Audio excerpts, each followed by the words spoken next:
reminded me about the first poem I was taught in the primary school in 1957. It was in English, but I had not even studied ABC, but I knew Alif Ba Ta Ja at that time. So the teacher was a lady. She had a drawing on the wall, and she asked us to cram what she was going to tell us. And later, she will explain. What was it? What was the poem? The boy who says, I will try, is always at the top. That is what he reminded me of, and even the last speaker. Never give up. Never say die. And every day we went to school, we came to the classroom. Before we started anything, the woman would say, repeat after me. We say the boy who says, I will try, is always at the top. And she showed us the picture. It's a ladder with a small boy trying to climb to get to the top. And she told us that if you keep on doing that, if you keep on trying, we will be at the top. We will arrive at our own destination, the objectives we've set ourselves. And that has been my guiding principle since then. I don't give up. I make mistakes. I try to find out why I have made that mistake. And then when I find a solution, that is how to acquire knowledge, I move on. This is what we should be doing in northern Nigeria. We shouldn't give up. When something happens, we say, Allah Ekao. Allah Ekao. May Allah Ekao. God has given you the capacity, the knowledge to be able, the mind, to be able to identify your problems. And people here in this area, drivers, motorcycle riders, they take one road. When they have an accident, Allah Sauki, Allah Ekao. Why should we continue doing the wrong thing and blame God for that which we have done always? About a week ago, I stopped by this highway, but road safety. I told them, you are always here checking whether we have our seatbelt. It's very important. I'm not saying it's not important, but just go to the flyover there. Every single day, there are accidents, every single day. Why don't you go there? He said, we go there, but when we leave, the people continue. I said, you don't do that once. It's not a matter of try and go. Go there, stay there, consistently. Punish those who have broken the law. Preaching alone will not change people. Preaching alone is very important, but that alone will not change people. People must be made to pay for the crime they have committed. And so if you begin to punish those who break the law consistently, they will begin to change. It will sink in. Why is it that when we go to Saudi Arabia, we don't break the law? Why? Because you pay the price of breaking the law. Here, when even our leaders break the law and get away with it. So why do we expect followers to actually respect the law? So my presentation today is bridging the gap between the old and the young generations. I came about this topic because I know there's a gap between us. Now I will try to explain the gap. The first slide. What is the context? If you take my generation, we've gone through so many processes. I was born during the colonial period, so I know what colonialism is all about. I went through the military era, the civilian era, okay, from 1960 to 1966. There was a coup d'etat, and so the military era came into it. Then we went through the oil boom period, when we said we had a lot of money in Nigeria, the problem at that time was absorptive capacity. Nigeria has so much money, but how to use the money was a problem. And so things were very, very cheap at that time because the naira was strong, you know. So immediately you graduate, you had a car. I was given a job in the evening. 48 hours later, I had money to buy a car. So life was easy at that time for those of us who were lucky to be in that group. I'm not saying for all Nigerians.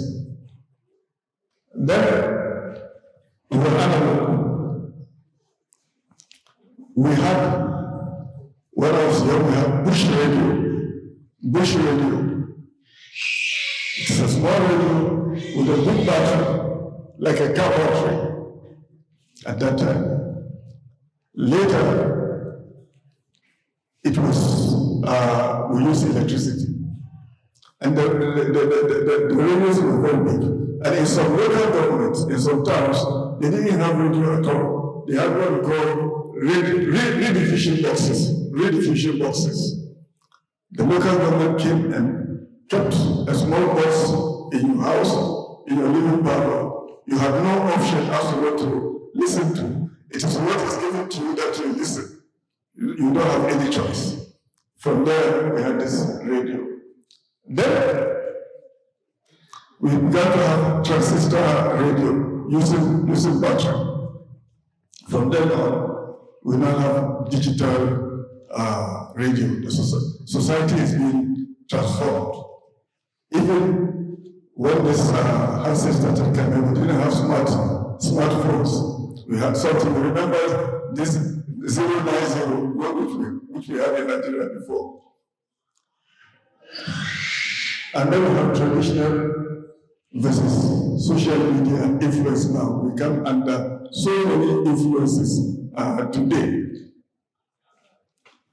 Now, these factors that I've given have shaped how people of my generation think, as distinct from how new people think. The point I'm trying to get across is that your own experiences shape, how you view things, how you react to things, how you deal with the challenges, and so on and so forth. So our generation, the older generation, grew up in a Nigeria of limited access but strong communal values. We have limited access. Very few people went to school. Many people didn't know what is happening outside Nigeria. We have no BBC told them.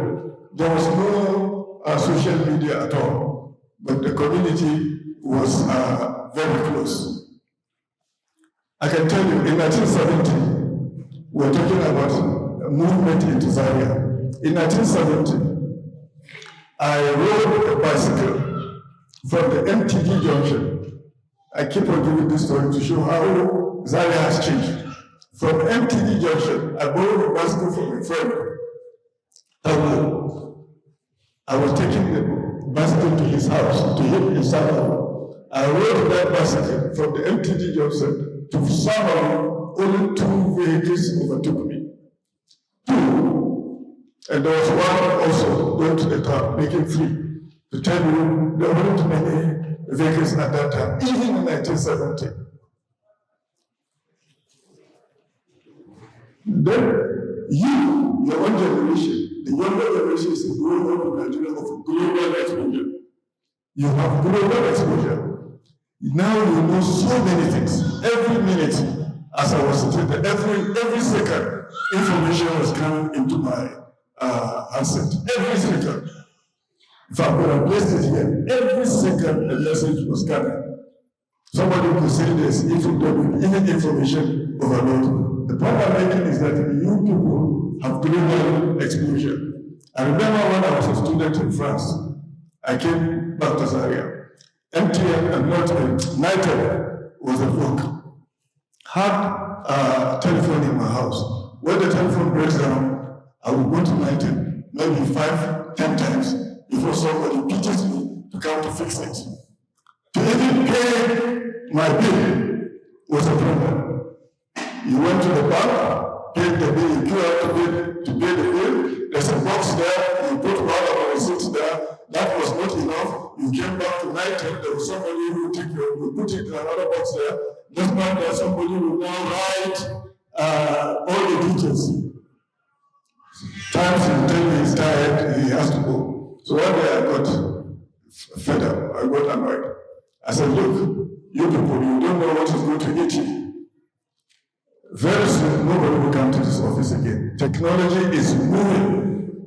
Technology is moving very fast. Nobody will need you again.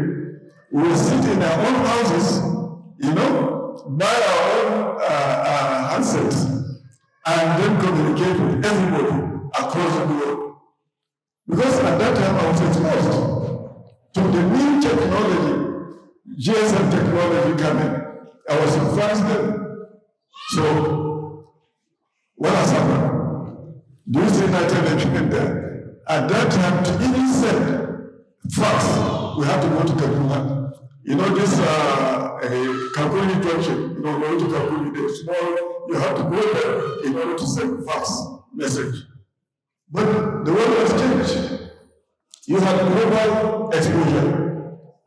And your curiosity is also stimulated.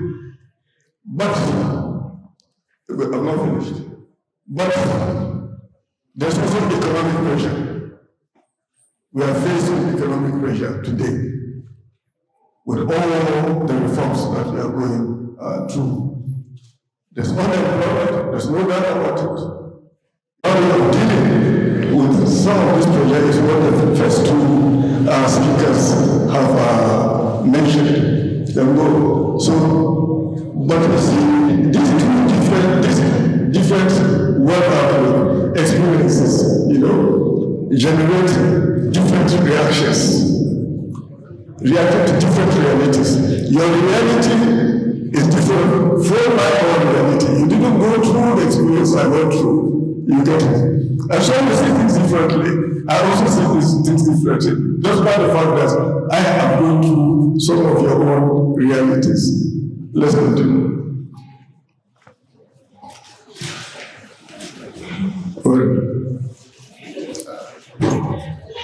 Now,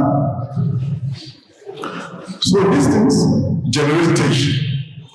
The two realities generate tension. This tension is felt more in politics. It's felt more in politics. Youths are now demanding reforms. They are demanding reforms. And areas emphasize stability. You keep on saying that you are not carried along. You are not there in the political structure at all. Here and there, you manifest your frustration by demonstrating. An example is NSAS. And the various demonstrations that we had, against hardship in this country. Now, increasingly, the young are not asking for just employment, any employment. I've seen that in the advanced countries. They have the kind of job they want to do.